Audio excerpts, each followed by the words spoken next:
ಪಾದಕ್ಕೆ ಚಿಕಿತ್ಸೆ, ಜೀವಕ್ಕೆ ಕುತ್ತು, ಆರೋಗ್ಯವಂತ ಮಗು ಸಾವು, ಮಿಮ್ಸ್ ಆಸ್ಪತ್ರೆಯಲ್ಲಿ ಎಡವಟ್ಟು, ಸಾನ್ವಿ ಸಾವು ಯಾರು ಹೊಣೆ?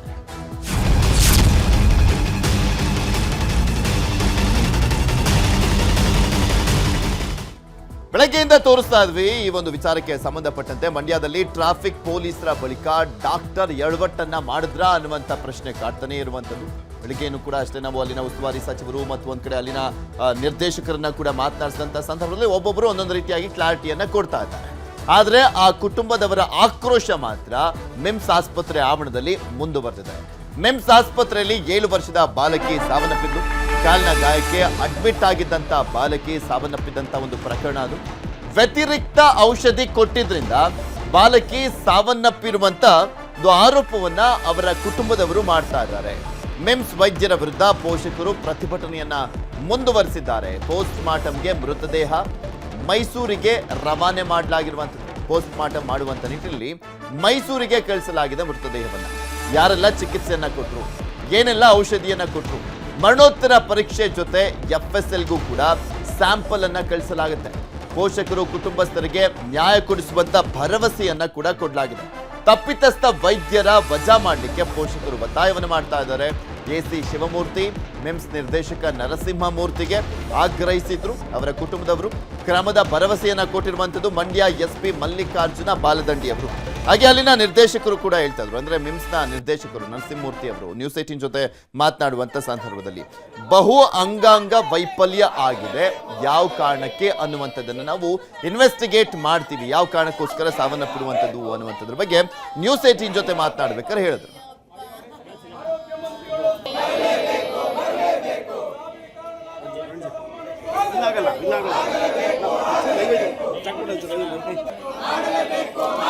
ಮಗುವಿಗೆ ಸ್ವಲ್ಪ ಸೀರಿಯಸ್ ಆಗಿ ಸಂಜೆ ಹೊತ್ತು ICUಗೆ ಶಿಫ್ಟ್ ಮಾಡಿ ಅಲ್ಲಿ ರಾತ್ರಿ ಹೊತ್ತು ಮಗುವಿಗೆ ಒಂದು ಸಾವಾಗಿದೆ. ಈ ಒಂದು ಸಂಬಂಧಪಟ್ಟಂತೆ ಪೋಷಕರು ಈ ಮಗುವಿಗೆ ವೈದ್ಯರ ಒಂದು ನಿರ್ಲಕ್ಷ್ಯದಿಂದ ಒಂದು ಸಾವಾಗಿದೆ, ಸರಿಯಾದ ರೀತಿಯಿಂದ ಚಿಕಿತ್ಸೆ ಕೊಟ್ಟಿಲ್ಲ, ಸ್ಪಂದನೆ ಮಾಡಿಲ್ಲ. ಹೀಗಾಗಿ ನಮಗೆ ಅವರ ಮೇಲೆ ಒಂದು ದೂರಿದೆ ಅಂಥೇಳಿ ನಿನ್ನೆ ರಾತ್ರಿನ ಸಹಿತ ಪೋಷಕರು ನಮಗೆ ತಿಳಿಸಿದರು. ಮತ್ತು ಇವತ್ತು ಬೆಳಿಗ್ಗೆ ಸಹಿತ ಹಲವಾರು ಸಂಘಟನೆಯವರು ಸಹಿತ ಮತ್ತು ಮಗುವಿನ ಪೋಷಕರು ಎಲ್ಲ ಸೇರಿ ಈ ಒಂದು ಮಿಮ್ಸ್ ಕಚೇರಿ ಮುಂದೆ ಪ್ರತಿಭಟನೆ ಸಹಿತ ಮಾಡಿದರು. ಈ ಹಿನ್ನೆಲೆಯಲ್ಲಿ ನಾನು ಸಹಿತ ಸ್ಥಳಕ್ಕೆ ಬಂದು ಮತ್ತು ಹಿರಿಯ ವೈದ್ಯಾಧಿಕಾರಿಗಳ ಜೊತೆ ಸಹಿತ ಮಾತಾಡಿದ್ದೀನಿ, ಮಾನ್ಯ ಜಿಲ್ಲಾಧಿಕಾರಿಗಳವ್ರ ಜೊತೆ ಸಹಿತ ಮಾತಾಡಿದ್ದೀವಿ. ಮಗುವಿಗೆ ಸಾವಿಗೆ ನ್ಯಾಯ ಕೊಡಿಸುವ ನಿಟ್ಟಿನಲ್ಲಿ ಎಲ್ಲ ಕ್ರಮಗಳನ್ನು ಕೈಗೊಳ್ಳುವ ಬಗ್ಗೆ ನಾವು ಮಾತಾಡಿದ್ದೀವಿ. ಇಲ್ಲ, ಇದು FIR ಡೈರೆಕ್ಟಾಗಿ FIR ಮಾಡೋಕ್ಕೆ ಬರಲ್ಲ.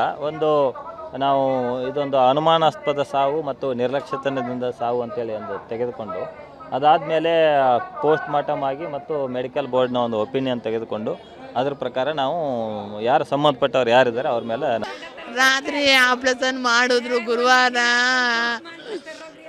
ಮಾಡ್ದೇಟ್ಗೆ ವಾಡ್ಗ ಕಳಿಸ್ದೇಟ್ಗೆ ನನ್ನ ಮಗಳು ನನ್ನ ಜೊತೆ ಮಾತಾಡಿದ್ಲು. ನಾನು ಚೆನ್ನಾಗ ಅವನಿಗೆ ಕಾನಮ್ಮ ಆಪ್ರೇಷನ್ ಆಯಿತು ಅಂದರು. ನಾನು ಶುಕ್ರವಾರ ಪುನಃ ಮಧ್ಯಾಹ್ನಕ್ಕೆ ಬಂದು ಫೋನಲ್ಲಿ ಮಾತಾಡಿ ಬಂದು ಹಿಂಗೆ ಆಯ್ತಲ್ಲ ನಮ್ಮ ಮಗಳೇ ಅಂದರೆ, ನಾನು ಚೆಂದಾಗ ಅವನಿಗೆ ಕಾನಮ್ಮ ನೀನು ಅಳ್ಬೇಡ ಅಂತ ಕಣ್ಣೀರ ಸೀಡ್ತಲ್ಲ ಮಗಳೇ. ಆವತ್ತಿಗೆ ಜ್ವರ ಬತ್ತು, ವಾಮಿಂಟ್ ಆಯಿತು ಅಂತ ಫೋನ ಮಾಡಿದೆಟ್ಗೆ ನನ್ನ ಜೀವ ಇಳಿನಿಲ್ಲೋ. ನಾನು ಅನ್ನನೂ ಉಣಿಸ್ತಿ, ನೀರನ್ನು ಕುಡಿಸ್ತಿ, ಎಲ್ಲನೂ ಮಾಡ್ದೆ, ಕುತ್ಕೊಂಡೆಲ್ಲ ಉಂಡು ಅಮ್ಮ ನಾನು ಮನೆ ಕತ್ತೀನಿ ಹೋಗ್ಬಿಟ್ಬಮ್ಮ ನೀನು ಅಂತ ನನಗೆ ಮಗಳು ಬಾಯ ಮಾಡಿದ್ಲು. ನಾನು ಚೆನ್ನಾಗಿ ಅಂದ್ಲು. ಆಮೇಲೆ ನನ್ನ ಊರಿಗೆ ಕಳಿಸ್ಬಿಟ್ರು. ಇವರು ನನ್ನ ಮನೆಯವರೇ ಇಲ್ಲಿದ್ರು. ಟ್ರೀಟ್ಮೆಂಟು ನಡೀತಾ ಇದೆ, BP ಡೌನ್ ಆಗದೆ ಅಂದ್ಬಿಟ್ಟು ICUಗೆ ಹಾಕಿದ್ರು. ಅವಳು ಒಬ್ಬಳೆ ಮಗಳು ನನಗೆ ಕಾನಪ್ಪೋ. ಮಂಡ್ಯದ ಮಿಮ್ಸ್ ಆಸ್ಪತ್ರೆಯಲ್ಲಿ ಬಾಲಕಿ ಸಾವಿನ ಕೇಸ್ಗೆ ಸಂಬಂಧಪಟ್ಟಂತೆ ಬಾಲಕಿ ಸಾವಿನ ಬಗ್ಗೆ ಮಿಮ್ಸ್ ಡೈರೆಕ್ಟರ್ ಸ್ಪಷ್ಟನೆಯನ್ನ ಕೊಟ್ಟಿದ್ದಾರೆ. ಚಿಕಿತ್ಸೆಯಲ್ಲಿ ಎಡವಟ್ಟಾಗಿಲ್ಲ ಅಂತ ಹೇಳಿಕೆಯನ್ನ ಕೊಟ್ಟಿದ್ದಾರೆ. ನ್ಯೂಸ್ 18 ಜೊತೆ ಮಾತನಾಡಿದ್ರು ಅವರು. ಮಿಮ್ಸ್ ನಿರ್ದೇಶಕ ನರಸಿಂಹಮೂರ್ತಿ ಮಾತನಾಡುವಂಥ ಸಂದರ್ಭದಲ್ಲಿ ನಮ್ಮ ಕಡೆಯಿಂದ ವೈದ್ಯರಿಂದ ಯಾವುದೇ ಎಡವಟ್ಟಾಗಿಲ್ಲ, ಕಾಲಿಗೆ ಗಾಯವಾಗಿದ್ದಾಗ 4 ದಿನ ಬೇರೆ ಬೇರೆ ಕಡೆ ತೋರಿಸ್ಕೊಂಡು ಬಂದಿದ್ದಾರೆ ಅವರು. ಬಾಲಕಿಗೆ ಸರ್ಜರಿ ಬಳಿಕ ಆರೋಗ್ಯದಲ್ಲಿ ಏರುಪೇರಾಗಿದೆ. ಬಹು ಅಂಗಾಂಗ ವೈಫಲ್ಯದಿಂದ ಸಾವಾಗಿದೆ ಅಂತ ಹೇಳಿದ್ದಾರೆ. ಬಹು ಅಂಗಾಂಗ ವೈಫಲ್ಯ ಯಾಕಾಯಿತು ಅಂತ ತನಿಖೆಯನ್ನ ಮಾಡ್ತಾ ಇದ್ದೇವೆ ಅಂತ ಮಿಮ್ಸ್ ಡೈರೆಕ್ಟರ್ ಹೇಳಿಕೆಯನ್ನ ಕೊಟ್ಟರು ನ್ಯೂಸ್ 18ಗೆ. ಇಲ್ಲ, ಇಲ್ಲಿ ಏನೂ ಇಲ್ಲ, ಎಲ್ಲ ಅಸಿಸ್ಟೆಂಟ್ ಪ್ರೊಫೆಸರ್ಗಳೇ ನೋಡಿ ಇಮ್ಮಿಡಿಯೇಟ್ ನಾವು KYR ಹಾಕಿ ಅವ್ರಿಗೆ ಏನ್ ಟ್ರೀಟ್ಮೆಂಟ್ ಬೇಕು ಅದನ್ನ ನಮ್ಮ ವೈದ್ಯರು ಕೊಟ್ಟಿದ್ದಾರೆ. ಮಗುವಿಗೆ ಅದು 4 ದಿವಸ ಹಿಂದೆ ಏನೋ ಕಾಲ್ ಮೇಲೆ ಕಲ್ಲು ಬಿದ್ದಿತ್ತಂತೆ, ಪುಟ್ಟ ಮೇಲೆ ಬಿದ್ದ ಮೇಲೆ ಅದೇನಾಗಿದೆ 4 ದಿವಸ ಅಲ್ಲಿ ತೋರಿಸಿದ್ದಾರೆ. ತೋರಿಸಿದ ಮೇಲೆ ಆಮೇಲೆ ನೋವೆಲ್ಲ ಕಡಿಮೆ ಆಗಿಲ್ಲ ಅಂತ ಇಲ್ಲಿಗೆ ಬಂದಿದ್ದಾರೆ. ಇಮಿಡಿಯೇಟ್ ಆಗಿ ನಾವು ನೋಡಿಸಿ ಇನ್ವೆಸ್ಟಿಗೇಷನ್ ಮಾಡಿಸಿ ಎಕ್ಸ್ರೇ ಮಾಡಿಸಿ ಅದನ್ನ ಮೂಳೆ ಮುರಿದಿಂದ ನೋಡ್ಬಿಟ್ಟು KYR ಹಾಕಿದ್ದಾರೆ. ಹಾಕಿದ ಮೇಲೆ ಮತ್ತೆ ಆಪರೇಷನ್ ಆದ್ಮೇಲೆ ನಾವು ವಾರ್ಡ್ ಶಿಫ್ಟ್ ಮಾಡಿದ್ವಿ. ವಾರ್ಡ್ ಶಿಫ್ಟ್ ಮೇಲೆ ಒಂದು 2-3 ಅವರ್ಸ್ ಚೆನ್ನಾಗಿತ್ತು ಮಗು. ಅದು ಆದ್ಮೇಲೆ ಏನಾಯ್ತು ಅಂದ್ರೆ ಸೆಪ್ಟಿಸೀಮಿಯಾ ಅಂತ ಆಗಿರ್ತದೆ. ಸೆಪ್ಟಿಸೀಮಿಯಾ ಅಂದ್ರೆ ಈಗ ಅದು 4 ದಿವಸದಿಂದ ಆಗಿದೆ ಅಲ್ಲ, ಬ್ಲಡ್ ಎಲ್ಲ ಕಲೆಕ್ಟ್ ಆಗಿ ಅಲ್ಲಿ ಇನ್ಫೆಕ್ಷನ್ ಆಗಿರ್ತದೆ. ಆ ಇನ್ಫೆಕ್ಷನ್ ಬ್ಲಡ್ ಸ್ಪ್ರೆಡ್ ಆಗಿ ಸೆಪ್ಟಿಸೀಮಿಯಾ ಆಗಿ ಆತರ ಮತ್ತೆ ICU ಶಿಫ್ಟ್ ಮಾಡಿ ICU ಅಲ್ಲೂ ಟ್ರೀಟ್ಮೆಂಟ್ ಕೊಟ್ಟು ಅದು ಮಗುಗೆ ಮಲ್ಟಿ ಆರ್ಗನ್ ಫೇಲ್ಯೂರ್ ಆಗಿ ಈ ತರ ಡೆತ್ ಆಗಿದೆ. ಈಗ ಆಸ್ಪತ್ರೆಗೆ ಬಂದಾಗ ಎಲ್ಲ ಸರಿ ಇರ್ತಾರೆ ಮೇಡಮ್, ಬರ್ಬೇಕಾದ್ರೆ ಏನಾಗಿರ್ತದೆ ಒಳಗಡೆ ಏನ್ ಬಾಡಿಯಲ್ಲಿ ಏನಾಗಿರ್ತದೆ ಅದನ್ನ ನಾವು ಅವ್ರಿಗೆ ಗೊತ್ತಿರಲ್ಲ. ಬಾಡಿಯಲ್ಲಿ ಇನ್ಫೆಕ್ಷನ್ ಆಗಿ ಅದು ಸ್ಪ್ರೆಡ್ ಆದಾಗ ಅದು ಇಮಿಡಿಯೇಟ್ಲಿ ಬಾಡಿ ರೆಸ್ಪಾಂಡ್ ಮಾಡಲ್ಲ, ಆತರ ಸೆಪ್ಟಿಸಿಮಿಯಾ ಆಗಿರ್ತದೆ. ಅದಕ್ಕೋಸ್ಕರ ಸೆಪ್ಟಿಕ್ ಶಾಕ್ ಆಗಿ ಪೇಷಂಟ್ ಈಗ ಮಲ್ಟಿ ಆರ್ಗನ್ ಫೇಲ್ಯೂರ್ ಆಗಿದೆ ಮೇಡಮ್. ಟೈಮ್ ಟು ಟೈಮ್ ಪೋಷಕರ ಗಮನಕ್ಕೆ ತಂದ್ಬಿಟ್ಟೆ ನಾವು ಚಿಕಿತ್ಸೆ ಕೊಡ್ತಾ ಇದ್ದೀವಿ ಮೇಡಮ್ ಏನಾಗಿದೆ ಅಂತ. ನಾವು ಇನ್ವೆಸ್ಟಿಗೇಷನ್ಸ್ ಎಲ್ಲ ರೆಗ್ಯುಲರ್ ಆಗಿ ಇನ್ವೆಸ್ಟಿಗೇಷನ್ ಮಾಡಿ ಅವರಿಗೆ ಅಪ್ಡೇಟ್ ಮಾಡ್ತಾನೆ ಇದ್ವಿ. ಈ ತರ ಹಂಗ ಆಗ್ತಾ ಇದೆ ಬಾಡಿಯಲ್ಲಿ ಅಂತಾನೆ ಹೇಳ್ತಾನೆ ಇದ್ದಾರೆ ನಮ್ಮ ನಿಯೋನಾಟಾಲಜಿಸ್ಟ್ ಅಲ್ಲಿ. ಬಾಲಕಿ ಸಾವಿನ ಬಗ್ಗೆ ಮಂಡ್ಯ ಉಸ್ತುವಾರಿ ಸಚಿವರಾಗಿರುವಂತ ಚಲುವರಾಯಸ್ವಾಮಿ ಅವರು ಕೂಡ ನ್ಯೂಸ್ 18 ಜೊತೆ ಮಾತನಾಡಿದ್ರು. ಏನಾಗಿದೆ ಏನು ಎತ್ತ ಅನ್ನುವಂಥ ತನಿಖೆ ಮಾಡಿಸಿ ನಂತರ ಕ್ರಮ ಕೈಗೊಳ್ತೀವಿ, ಸೂಚನೆಯನ್ನ ಕೊಟ್ಟಿದ್ದೇನೆ ಅಂತ ಕೂಡ ಹೇಳಿದ್ದಾರೆ. ಬೆಳಿಗ್ಗೆ ಮಾತನಾಡಿದ್ದೀನಿ, DCR ಕಳಿಸಿದ್ದೀನಿ. ಸೊ ತಕ್ಷಣ ತನಿಖೆಗೆ ಆದೇಶ ಮಾಡಕ್ ಹೇಳಿದ್ದೀನಿ. ಸೊ ಯಾರು ತಪ್ಪಿದೆ ಅವ್ರ ಮೇಲೆ ಕ್ರಮ ತಗೋತೀವಿ. ಈಗ ಸದ್ಯಕ್ಕೆ ಏನು ಅಟೆಂಡ್ ಮಾಡ್ಲಿಕ್ಕೆ ಸಾಧ್ಯನೋ ಅದನ್ನ ಅಟೆಂಡ್ ಮಾಡ್ಲಿಕ್ಕೆ ಹೇಳಿದ್ದೀನಿ. ನಾನು ಇಲ್ಲಿ ಕೂತ್ಕೊಂಡು ಏನಾಗಿತ್ತು ಅನ್ನೋದಕ್ಕಿಂತ ತನಿಖೆ ಮಾಡಿದಾಗಲೇ ಅದ್ರ ರಿಪೋರ್ಟ್ ಬರೋದು. ನಮಗೂ ಮಗು ಸಾವಿನ ಬಗ್ಗೆ ನೋವಿದೆ. ಕೂಡ್ಲೇ ತನಿಖೆ ಮಾಡಿ ಸೂಕ್ತವಾದಂತ ಕ್ರಮ ತಗೋತೀವಿ. ಅದು ಏನ್ ನ್ಯಾಯ ಬೇಕೋ ಒದಗಿಸ್ತೀವಿ. ನಮ್ಮ DCRಗೆ ಖಂಡಿತ ಈಗ್ಲೇನೆ ವಿತಿನ್ 24 hours ರಿಪೋರ್ಟ್ ಬೇಕಂತ ಹೇಳಿದೀವಿ.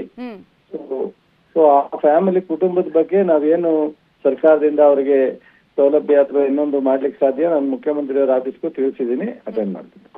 ಇದ್ರ ಬಗ್ಗೆ ಇನ್ನಷ್ಟು ಮಾಹಿತಿಯನ್ನು ಕೊಡ್ತಾ ಹೋಗ್ತಾರೆ ನಮ್ಮ ಮಂಡ್ಯದ ಪ್ರತಿನಿಧಿ ಸುನಿಲ್ ಗೌಡ ನಮ್ಮ ಜೊತೆ ನೇರ ಸಂಪರ್ಕದಲ್ಲಿ ಜಾಯ್ನ್ ಆಗಿದ್ದಾರೆ. ಸುನಿಲ್, ಬೆಳಗ್ಗೆಯಿಂದಲೂ ಕೂಡ ತೋರಿಸ್ತಾ ಇದ್ವಿ, ಅಲ್ಲಿನ ನಿರ್ದೇಶಕರನ್ನ ಬೆಳಗ್ಗೆನೆ ಮಾತನಾಡಿಸಿದ್ವಿ, ಚಲುವರಾಯಸ್ವಾಮಿ ಅವ್ರನ್ನೂ ಕೂಡ ಬೆಳಗ್ಗೆನೆ ಮಾತನಾಡಿಸಿದ್ವಿ. ಅಟ್ ಪ್ರೆಸೆಂಟ್ ಏನಾಗ್ತಾ ಇದೆ, ಯಾಕೆಂದ್ರೆ ಈ ಪ್ರಕರಣಕ್ಕೆ ಸಂಬಂಧಪಟ್ಟಂತೆ ಕಂಪ್ಲೀಟ್ ಆಗಿ ವೈದ್ಯರ ತಪ್ಪು ಅನ್ನುವಂಥದ್ರ ಬಗ್ಗೆ ಪ್ರತಿಭಟನೆಯನ್ನ ಮುಂದುವರಿಸಿದ್ರು. ಈಗಲಾದ್ರೂ ಸಮಾಧಾನ ಆಗಿದಾರ, ಅವ್ರನ್ನ ಮನವೊಲಿಸುವಂತ ಕೆಲಸ ಆಗಿದೆಯಾ? ಈಗಷ್ಟೇ ಸ್ವಲ್ಪ ಮಟ್ಟಿಗೆ ಸಮಾಧಾನ ಆಗಿದ್ದಾರೆ ಅಂತಾನೆ ಹೇಳ್ಬೋದು. ಯಾಕಂದ್ರೆ ಈ ಒಂದು ಹೋರಾಟದಲ್ಲಿ ಹೋರಾಟಗಾರರು ಜೊತೆಗೆ ಕುಟುಂಬಸ್ಥರು ಕೂಡ ಸಾಕಷ್ಟು ಆಕ್ರೋಶವನ್ನ ವ್ಯಕ್ತಪಡಿಸಿದ್ರು. ವೈದ್ಯರ ಎಡವಟ್ಟಿನಿಂದ ಬಾಲಕಿ ಸಾವನ್ನಪ್ಪಿದ್ದಾಳೆ ಅನ್ನುವಂತ ಆರೋಪವನ್ನ ಮಾಡಿದ್ರು. ಹೀಗಾಗಿ ಬೆಳಗಿನಿಂದ ಸಾಕಷ್ಟು ಆಕ್ರೋಶಗಳು ಹೊರ ಬರ್ತಾ ಇದ್ವು. ಜೊತೆಗೆ ಏನು ಮಂಡ್ಯ ಮಿಮ್ಸ್ ಆವರಣದಲ್ಲಿ ಕುಳಿತು ಆಕ್ರೋಶಗಳನ್ನ ವ್ಯಕ್ತಪಡಿಸ್ತಾ ಇದ್ರು. ಹೀಗಾಗಿ ಅಧಿಕಾರಿಗಳು ಮಂಡ್ಯ ಮಿಮ್ಸ್ ಆವರಣಕ್ಕೆ ಬಂದ್ರು. ಏನ್ ಪ್ರತಿಭಟನೆ ನಡೀತಾ ಇತ್ತು, ಈ ಪ್ರತಿಭಟನೆ ಜಾಗಕ್ಕೆ ಮಂಡ್ಯ SP ಆಗಿರ್ತಕ್ಕಂತ ಮಲ್ಲಿಕಾರ್ಜುನ ಬಾಲ್ದಂಡಿ ಅವರು ಆಗಮಿಸಿದ್ರು. ಹಾಗೆ ADC ಅವರು ಕೂಡ ಆಗಮಿಸಿದ್ರು. ಈ ಒಂದು ಸ್ಥಳದಲ್ಲಿ ಆ ಹೋರಾಟಗಾರರೇನಿದ್ರು ಅವರ ಮನವನ್ನ ಒಲಿಸ್ಲಿಕ್ಕೆ ಪ್ರಯತ್ನವನ್ನ ಪಟ್ರು. ಈ ಒಂದು ಸಂದರ್ಭದಲ್ಲಿ ಒಂದಷ್ಟು ಬೇಡಿಕೆಗಳನ್ನ ಹೋರಾಟಗಾರರು ಇಟ್ಟಿರುವಂತದ್ದು. ಅಂದ್ರೆ ಯಾವೆಲ್ಲ ವೈದ್ಯರು ಚಿಕಿತ್ಸೆಯನ್ನ ನಡೆಸಿದ್ರು ಅವರ ವಿರುದ್ಧವಾಗಿ FIR ದಾಖಲಾಗಬೇಕು, ಕೂಲಂಕುಷವಾಗಿ ಈ ಒಂದು ಪ್ರಕರಣ ತನಿಖೆ ಆಗಬೇಕು, ಸೂಕ್ತ ಚಿಕಿತ್ಸೆಯನ್ನ ನೀಡದೇ ಇರುವಂತ ವೈದ್ಯರ ವಿರುದ್ಧವಾಗಿ ಕ್ರಮ ಜರುಗಿಸಬೇಕು ಅನ್ನುವಂತ ಒಂದಷ್ಟು ಪಟ್ಟುಗಳನ್ನ ಹೋರಾಟಗಾರರು ಹಿಡ್ಕೊಂಡ್ರು. ಹೀಗಾಗಿ ಅಧಿಕಾರಿಗಳು ಕೂಡ ಅವರ ಹೋರಾಟಗಾರರ ಏನು ಅಹವಾಲುಗಳಿದ್ವು, ಆಗ್ರಹ ಏನಿತ್ತು, ಈ ಆಗ್ರಹಕ್ಕೆ ಅವರು ಕೂಡ ಭರವಸೆಯನ್ನ ಕೊಟ್ಟಿರುವಂತದ್ದು. ಈ ಭರವಸೆಯ ನಿಟ್ಟಿನಲ್ಲೇ ಈಗ ಮಂಡ್ಯ ಮಿಮ್ಸ್ ಶವಾಗಾರದಲ್ಲಿ ಏನ್ ಮರಣೋತ್ತರ ಪರೀಕ್ಷೆ ನಡಿಬೇಕಾಗಿತ್ತು, ಆ ಮರಣೋತ್ತರ ಪರೀಕ್ಷೆಯನ್ನ ಮೈಸೂರಿಗೆ ಶಿಫ್ಟ್ ಮಾಡಿರುವಂತದ್ದು. ಅಂದ್ರೆ ಮೈಸೂರಿನ KR ಆಸ್ಪತ್ರೆಯಲ್ಲಿ ಬಾಲಕಿ ಸಾನ್ವಿಯ ಮರಣೋತ್ತರ ಪರೀಕ್ಷೆಯನ್ನ ನಡೆಸಲಿಕ್ಕೆ ಈಗಾಗಲೇ ತಯಾರಿಯನ್ನ ನಡೆಸಿರುವಂತದ್ದು.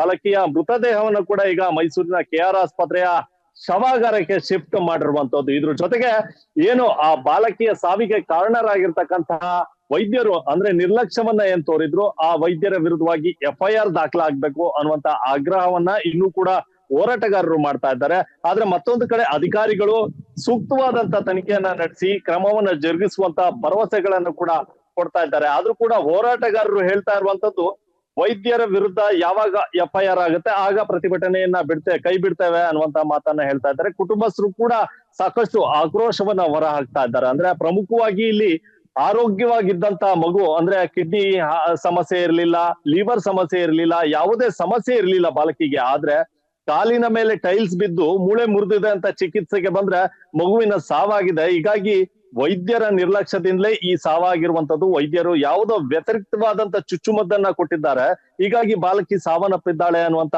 ಆರೋಪವನ್ನ ಕುಟುಂಬಸ್ಥರು ಮಾಡ್ತಾ ಇರುವಂತದ್ದು. ಹೀಗಾಗಿ ಪ್ರತಿಭಟನೆ ಇನ್ನೂ ಕೂಡ ನಡೀತಾ ಇದೆ. ಅಧಿಕಾರಿಗಳು ಕೂಡ ಈಗಾಗಲೇ ಭರವಸೆಗಳನ್ನ ಕೊಟ್ಟಿದ್ದಾರೆ.